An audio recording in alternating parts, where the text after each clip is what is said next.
Hey everybody, it's Mitch Ferraro. I hope everyone's having a great day out there today. Today I am here with Rick Francis, who's an inspector in the southeastern Wisconsin area. And I recently met Rick just through a networking event. I believe we probably got connected through the Southeastern Wisconsin Facebook page, our Real Estate Investors Group Facebook page.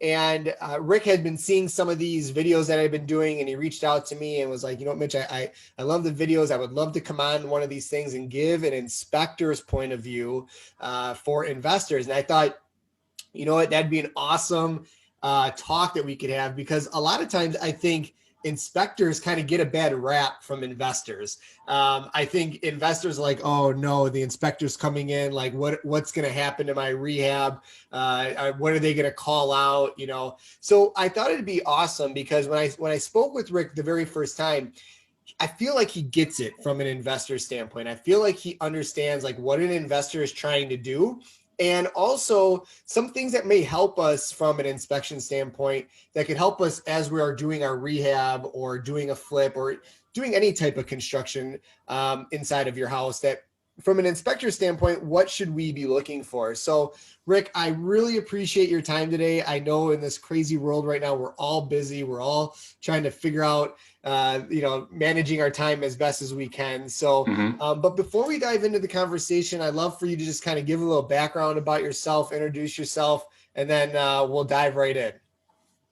Yeah, for sure. Thanks for having me. I appreciate it. It's been awesome to kind of watch you from afar and watch the video. So I'm excited to be here with you. So yeah, a little bit of background about myself. I bought my first house when I was 19 years old. I bought it through a local first-time home buyer program. And I bought a few properties after that. I wanted to be a real estate investor. Uh, Over time, I did all the management of my own, and I kept a full-time gig. But I kind of was the go-to guy for a lot of people. Buying a house at an early age, people would always look to me when it was time to buy a house to come check it out and let them know what problems they may have, because I had kind of seen a lot at an early age. Yeah. And over time, my wife said, well, you should get paid for this. And so I got licensed, certified, real estate degree. I'm actually started off with a smaller inspection company. And at this point, I've done over 1,400 home inspections. Um, and so this is my company, Foresight Building Inspections, lead inspector, owner. And I just love being a continued resource to the community. So anybody it's not just even the inspection side, it's good to have resources such as Mitch that I can send clients to if I can't help them out. But again, my niche is going to be on the inspection side.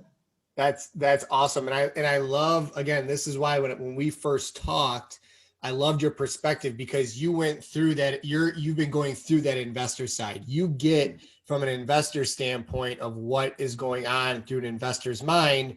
And if you have an inspection for someone that, it's a rehabbed house, you again in your mind are thinking, okay, if this is a rehab home by an investor, I kind of know, what they're trying to do. And one of the main things that I wanted to talk about today is like, you know, I've seen, trust me, I've seen really good inspectors, and I've seen some really bad inspectors. Just like in any industry, you got your good guys, you got your bad guys, right? Sure. Yep. And I think one of the biggest things that I always saw from an inspector standpoint is when they can educate the buyers on what's going on with the house. Now, a lot of times when things come up on an inspection report, you've got buyers and realtors that are like, oh my God, this is, we got to kill this deal here because this is what came up. And I think that there's a lack of education that comes into some of those issues, because when I'm as an investor and sometimes I see these inspection reports and, they're coming to me, and the agents and the buyers may be like, we got to kill this. There's too much wrong. I'm thinking to myself, this is not even that bad of stuff. Like hmm this is anything that would be happening inside a house, even if it wasn't a rehabbed house. So hmm talk to us a little bit about, what you do from a perspective as an inspector of trying to educate your clients and making sure that you're setting the correct expectations. Sure. So right away, when the client calls the book, I let them know right off the back, it's not just about finding problems as we go through the inspection process. It's also about educating you about what you're buying, how to keep up with maintenance. Eventually, you're going to sell the house 10 years from now, and you want to get the most bang for your buck in regards to selling it. So I make sure I highlight that right away, that, feel free to follow along, ask questions. I'll be an ongoing resource. Um, And as inspectors, it is our job to give the condition of the property as it sits on that day and that moment. And there's going to be some good things and some bad things, but I always lay out the fact that no house is perfect, number one. Yeah. I always joke around, and it's true, and we kind of joked about this at the beginning of the phone call, Mitch, is no house is perfect, even mine. So if an inspector came out to my house, he'd probably find some things wrong, and we're always working on our homes. I go into brand new houses and I find issues in brand new houses. Yep. And so I try to lay out and stress the importance when it comes to, I guess, negotiation or going back to a seller in regards to the things that could be maybe the most expensive items, that could be a safety concern, things that could affect the property negatively over a long period of time. And I try to let clients know, hey, grading per se, the way the land slopes around the house, water management, you're going to come in and do landscaping anyway. That's just moving dirt around, and that's something you should keep up with. So even if you ask the seller, hey, take care of grading for me, a couple of years from now, due to erosion, you're going to have to do grading again. So yeah, sure, grading is very important. We want to make sure we're moving water away from the home, but there may be something else more significant going on. Maybe there's a huge issue with the roof, or maybe there's more important stress in regards to the condition of the roof. So in my report, and some inspectors, they're going to have tools as well for clients that serve as educational tools. I have a reference book that clients can always go back to. But again, I always try to give the education, lead with the education. And then as the inspection goes on, put focus on, hey, there are some problems here that need to be addressed sooner rather than later, whether it's you or the buyer, and these problems need to be addressed. But again, lean to me as a resource, lean to the reports. And for me, I usually tell clients the most important items, the most significant items are going to be in the summary section at the top of the report. Yep. And I like where you're coming up with some of the major issues that are going to come up in inspections, especially in our area. We're in the Midwest. We have basements. So water is always an issue, possibly in the basements. And another big one, especially if you have water, is mold, is always a big one that comes up. And in our area too, radon is another big one that comes up quite a bit. Radon is a gas that is a natural gas that accumulates in some basements, and you need to have a mitigation system if that is in there. Now, one of the biggest things with all of three of those, again, comes down to me is education. If there's water in the basement, what's the source? Is it because of the foundation itself? Or is it because of what you were talking about, the outside grading? Same thing with the roof. Is it because during a heavy rainfall, the gutters are not connected and the water is going right down into the foundation and all it needs is a connection to the gutter? Yeah, maybe that's it. Or maybe it is a foundation issue, but educating the buyers and letting them know, hey, based off of what I've seen while I inspected, there could be multiple things that are going on here. And you just want to make sure that those are corrected. And it might not be the worst case scenario, right? And hopefully you can educate them on that and make sure that they are understanding exactly what's going on. And again, I think investors or inspectors just sometimes get this bad rap of like they're supposed to be deal killers or whatever it may be. And I necessarily don't see that, because if there is something that is wrong with the property, it should be called out and it should be taken care of. But it needs to be a legit concern, right? It shouldn't be like, oh, there's a mark off of the paint that, a guy bumped his elbow into, and now there must be structural issues because there's cracking in the paint, right? Like that's not a real issue. Now, I want you to kind of speak a little bit about maybe as an investor, we kind of talked about, pre inspections before you go into a listing. I've done this a few times. I think it's very beneficial to have someone like yourself come in for an investor and actually do a full report on a property before you go to list, so that when a potential buyer comes in, when that property goes on the market, you can hand that inspection over and say, hey, you can have your own inspection still, but just so you know, this is what came up on our inspection that we paid for, and these are the items that we're taking care of, but we just want to let you know that we did do a pre-inspection before we went to listing. Yeah, for sure. So just like every other aspect of life, you kind of want to have a go-to person or a couple go-to people. And so I find that with a lot of investors, they don't have a go-to inspector. And they, just like you said, they kind of have this perspective that the inspectors are coming in to kind of kill the deal. And for me, that's not what I want. If it was up to me, every house would be perfect, every deal would be done. But my job here is to protect the client, because early on I didn't hire an inspector, and I didn't, I ran into a lot of problems. And so I want to help and educate everybody. And I would love to be able to educate the investor. So it's good to have a go-to inspector that you can work with. Now, when it comes to pre-listing inspections, it's highly recommended. A lot of people are concerned with, hey, this is a flip. I don't necessarily want to know these problems exist, so I don't have to disclose them, all right? Which is kind of a negative perspective to have from the start, because 9 times out of 10, if you put that house on the market, that buyer, that first-time home buyer, they're going to bring an inspector in anyways. And now you can't control the narrative anymore. Not only will they choose their own inspector, you don't know what kind of inspector they're choosing, because there are some bad ones. Their dad's going to be there, dad-in-law, uncle who built houses back in the 80s, and they're all going to beat up on his house because they're protecting this first-time home buyer. And all they don't see Mitch, this guy who's kind of just making his way through. He's not this rich flipper. He's just making his way, for his family. They just see a house that was flipped. Some things weren't done right, and there's some rich flipper on the other end who wants to take advantage of this first-time home buyer. Yeah. You can control the narrative if you have a pre-listing inspection done. So you have somebody like me or me come through the house, and we evaluate the property just as we would with the first-time home buyers, and give you some of that same education. When it comes to problems, it's not just about fixing the problem, but also fixing what caused the problem. And that's part of that education we talked about. So also educating the investors. And once we go through this inspection, there's going to be some things that you may say, hey, again, we'll leave grading or maybe some of this painting up to whoever's going to buy it, because they're probably going to paint anyways. They're going to do landscape anyways. But our inspector discovered a big safety issue. Our electrician did something wrong in this electrical panel, and we want to get this addressed now.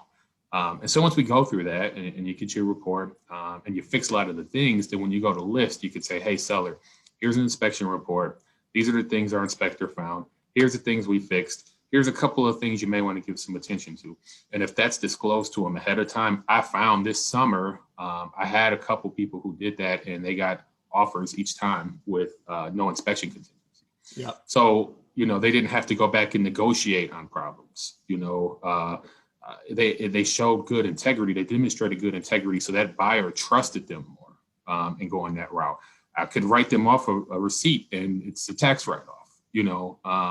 And again, they controlled the narrative. That's a big thing. I go into a ton of inspections when I hear the dad and the dad-in-law and the uncle that built houses in the 80s talking, and I'm like, wow, these guys are really hurting the deal. And just, I almost have to tell them sometimes, let me do my job. And you can't control that narrative if you're just kind of putting a property out there. And another thing, you guys, a lot of investors work with teams of people. There's different teams. And a lot of times I find that there are certain T's that don't get crossed, I's that don't get dotted. And then again, it goes to show, and inspectors see little small things here and there when we show up, and we say, all right, if they didn't do this small thing right, how do we know they did the big things right? Right. And so, for example, I had a friend of mine who was becoming a real estate investor. He may tune in. He did his first flip, and this was his wife's first sale. And I told him along the way, hey, reach out to me. And that's what I tell everybody. If Mitch sends me a picture tomorrow and has a question, I'm going to answer it. I'm going to be there to help him. Just like if I had an investment question, I can go to Mitch. That's what we should be here for. And I don't mind answering questions. And so I told him along the way in this flip, I said, reach out to me if you had questions. Before you list, just give me a call. I'm not, 10, 15 minute walkthrough. I'll just come take a peek. This is your first flip. I want to make sure it goes good. Well, before he went to list, he didn't call me out. He didn't have me come out to check it out for him, which I was going to do for free just to, help, prepare him for the showing and for the pending inspection that was going to come up. So he never called me out. And sure enough, I got called up to do the home inspection for this home. And so right away, I see the house and I recognize the house and I know what house it is. And as I'm going through things right away, again, there were small things that as an inspector, as I come into this flip, for example, as soon as you walk into the house and you look in the closet and there's a ton of mouse droppings in the closet that's been there for years, but the rest of the floors have been finished. And in my perspective, it's like, all right, well, you couldn't vacuum up the mouse droppings. What things could you have done wrong that I can't see or that I have not come across? Right away, the red flags are up a little bit more for something as basic as just mouse droppings, or hey, this is a newer roof, and you can see it from the ground that the flashings are done, incorrectly all over the place. And so, these are things I could have caught. And again, when I come across some of those things, it makes my red flags go up a little bit more. And now I'm a little bit more critical than maybe I would have before. Because again, if you can't do something basic like painting wood trim on the outside of the house, yep, that's starting to show signs of deterioration, how do I know that, you had your guy put in the furnace the right way, or if that bathroom fan vent is vented right, or if that tile floor has a proper subfloor? How do I know you did those things right if you couldn't do something that a 9-year-old could do? Right. So again, find a home inspector to lean to, utilize him as a resource. All of the inspectors like to hear ourselves talk. Like we like to sound like, we like to kind of sound like we know it all, a lot of us. And so we don't mind helping out and answering questions. So find somebody to lean to and strongly consider pre-listing inspections. Yeah, I love the fact with the pre-listing inspections, because here's the thing. So as someone that rehabs homes, that renovates them and puts them on the open market, or even if I'll hang on to it as a rental property, and if I were to do a pre-listing inspection, one of the biggest things is that the contractors that I work with, we have a pretty detailed scope of work. Okay. So they know exactly from day one, everything that they need to have done inside of that house. If you come in and if you come in and you see that something's not right, and I, as the investor, go back to my scope of work and say, wait a minute, I paid for this. This was supposed to be done correctly. I now can go back to my contractor and say, listen, this came up on the pre-listing inspection. You need to go back and fix this because this was supposed to be done right the first time. And I think what a lot of investors, their mindset is, oh man, if I get a pre-listing inspection, I'm going to be spending more money. But wait a minute. If this was supposed to be done right the first time and you already paid for it from your contractor, you now need to go back to your contractor and say, hey, this is now on your dime and you need to do this correctly because this was supposed to be done correct the very first time. So just because it's a pre-listing inspection doesn't mean you're going to be spending thousands of dollars of more money. You should be having the systems and processes in place to make sure that if something does come up and that was supposed to be done right the first time, you are able to go back to your contractor and get that stuff fixed. Yeah, for sure. That's a great perspective. Yeah, and I think one of the biggest things too is that when investors are kind of thinking about, okay, if I'm going to have a pre-listing inspection done, what are some of the things as the inspector would say to an investor? Hey, you know what? This came up on the inspection. This is what you probably should take care of. And these are things that I'll at least put in the report. But, if the buyer comes back and wants these things done, this is something that maybe is not as serious. Maybe talk a little bit about that on maybe some of the issues that might be like that and how you would maybe educate an investor to go about something like that. Yeah, for sure. So, number one, I think it's anything safety related. So handrails, guardrails, most things that are related to electrical can be safety related. And most things related to electrical, a lot of them you're going to pull permits for. So those are things you want to make sure you stay on top of. Again, anything that could look like a lack of maintenance. Granted, you're a flipper, so maybe you only had this house for 6 to 8 months. But if that last person, if there's rotted wood trim everywhere outside, again, if you couldn't take care of this, if you couldn't cross this T or dot this I, what about along the way? Another thing is, like, a lot of times flippers will offer like a home warranty if they know they have older mechanicals. Another thing that, in my opinion, goes a long way for the inspector as well is when you have those items serviced prior to inspection. I always tell clients, old doesn't mean bad. Old just means we have to keep up with maintenance. And so if that furnace was just serviced, by HVAC contractor and we got proof of it, for me as an inspector, I'm going to feel a lot better about that furnace, and my conversation around it is going to, be in a better place.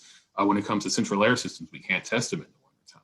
So if we know that it was serviced recently, or maybe it's a newer central air system, so it was, there's a warranty that comes along with it. That stuff's laid out on the table. that goes a long way. Just the full disclosure, that not that you're trying to hide anything. I think it's good not to step on the inspector's toes. Don't. Sometimes you have investors that will follow you along the way and they want to debate about everything that you're finding. Just let the inspector do their job. Let them focus on what they have to do, because as you're following us along during that inspection for the buyer, we think that you're trying to distract us from something, which it has happened. I've had that, and they're putting emphasis on one area when really there's something that they're trying to throw the tracks off of on the other side of the room. So again, full disclosure, have older mechanical service, any warranty paperwork, have that stuff laid out, anything safety related, stuff that may be trip hazards, anything like that, take care of that stuff. Again, electrical is going to be another big one as well. I had a flip that was just a terrible, terrible flip recently. I've actually had it twice this year, and I'm not gloating about it. It's just an interesting perspective. I've had it twice this year where a seller threatened to sue me for defamation, and I had to turn it over to my lawyer. And in both cases, I was just doing my job. It was nothing personal against the seller, but one of them, there was shingles laying on the ground when you walk up to the house of this flip. That's a bad sign for anybody. You don't have to be a home inspector to see roof shingles laying on the ground of a flip, and there's a young single lady that's buying this house for $250,000, in the inner city. And it's like, there's shingles laying on the ground. Yep. How are you upset at me? Yeah. And so, stuff like that, stuff that'll stand out, even if you don't have me come through, maybe have your wife come through or your mom. And if stuff stands out to them, then it'll stand out to us and it'll stand out to a buyer. And maybe they'll point out stuff to you as well that, you say, oh yeah, maybe we should do this, that, and the other. So. Yeah, I love, that gave me a really good idea of just from the perspective of mechanicals. If they're older, because, sometimes I know, like, we'll have a furnace inside of a house that's, 10 years old. You can tell it's not new, but you can tell, the thing still has definite life in it still. Same thing with AC units. And to actually just have someone come out, spend the, $250 for the furnace and the $250 for the AC, and just have them serviced, right? Have them cleaned out, have them look nice, clean them up. And just so that, and I like that too, put that stuff out on the table for the inspector, like, and even call that out to the agent and say, hey, you know what? We recently did some, service maintenance on some of the mechanical stuff. We put that information out on the table. Just go ahead and take a look at it. And you're completely right, Rick, about the full disclosure. Disclosure. Like, just put that information out there. It's better to get in front of those things instead of having it look like you're hiding them. Because once you do that, and even if you're not hiding, a lot of the stuff you might not even know about. But it looks like that's you have to think of the perspective of the buyer and the inspector as well. That, well, if, like you said, if you can't do the little things right, what are the bigger things that are wrong with this house? So I love the perspective of putting everything out there on the counter. Same thing with like the home warranty stuff. I love offering a home warranty. Typically they're around $500 for a single family home. You put the home warranty in there, covers electrical, mechanicals, plumbing, all that good stuff, appliances. And it just helps the buyer and the inspector say, you know what, it seems like these guys are trying to take care of you. We understand that they're renovators. We're going to make sure that this house is good, but it is one of those things that just to have full disclosure throughout the entire process. And another thing, Mitch, I want to throw out there just as a big piece of advice to people, because foundations can be, some of the biggest deal killers and biggest ticket items. And a lot of flippers, they're covering the foundation walls, maybe because they want to add, living space, which I can understand. A lot of times flippers will paint those walls. Now, every house has settlement. And so once you paint those walls or you cover those walls, as houses tell a story, and I can piece together stories without, being able to see everything. So a lot of times I can tell there's a foundation problem before I even get in the house. Yeah. And if I get down there and the walls are freshly drywalled over and I found a number of clues on the exterior and in the house that indicates there's a foundation issue, I'm going to write it up that those brand new finishes need to come down. If I find a wall that's settled and the cracks are recently caulked and the walls are recently painted, well, now I don't have any historical evidence to tell what type of cracks those are. Are these old cracks? It's not really a big deal. Or are they newer cracks and the flipper's hiding something? Yeah. So if I always tell people, if they want to finish the basements, they want to make them look nicer, maybe have somebody come in to look at the foundation and have disclosure of, hey, this is what it looked like. At the very least, if you're finishing off the basement walls, just take pictures of it beforehand. This is what it looked like before. At least you have something that even if the inspector's concerned or if the buyer's concerned, they have something to look at versus this flip where I see some funky things on the outside of the house and it's brand new drywall up everywhere. Right. And you have no idea. No idea. You can't look behind the wall. It doesn't matter. I 100% agree with that. Get some sort of report or pictures. We personally, if we ever do anything down in the basement, we have a written report up by a foundation specialist that says, hey, you know what, we came down before they did this. Or also too, at the same time, if there was walls, if it was a finished basement already, I will disclose. And I didn't say I just painted those basement walls and there was no signs of water. We will say, hey, look, the basement was finished before we purchased the house. We had no indication while holding this property that there was any problems with it. I'm at least putting that information out there saying, hey, I don't know that, but while we had the home, we had no problems. And if we did have problems while we had the home, well, guess what? We took care of it. We'll have a basement foundation specialist come out, write up a report, things like that. I think that's truly, truly important, especially with basements in our area of the country. But listen, we're coming up. We're past the 25-minute mark. I try to keep these at 25 minutes. I really appreciate the information. I love getting the perspective from an inspector. Again, especially as investors, because we need to understand these things and do these things the right way. And we need to understand what inspectors are looking at from their perspective as well. So for sure. I really appreciate you coming out today. Thank you so much. Thanks for having me. I appreciate it. Yeah, absolutely, man. And as always, I hope that we can do this again in the future. Yeah. And man, just take care and we'll be talking to you soon. All right. Have a great day. All right. You too. See ya. Thanks.